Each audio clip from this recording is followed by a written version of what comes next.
আসসালামু মামু। ওয়ালাইকুম আসসালাম মুরব্বি। মামু এটা কি চা বানাইতেছো? বাবু ঝাল টক মিষ্টি এছাড়া সামনে গরম আইতেছে না, খুবই উপকারী জিনিস একটা এই ঝাল টক মিষ্টি ছাড়া।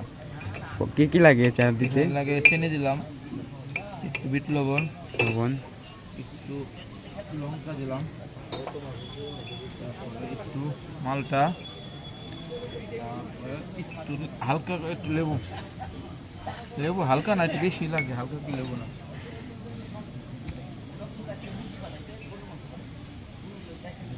একটা চা হয়। এইটা খাইলে কোনো সুবিধা আছে? হ্যাঁ, কি কি সুবিধা?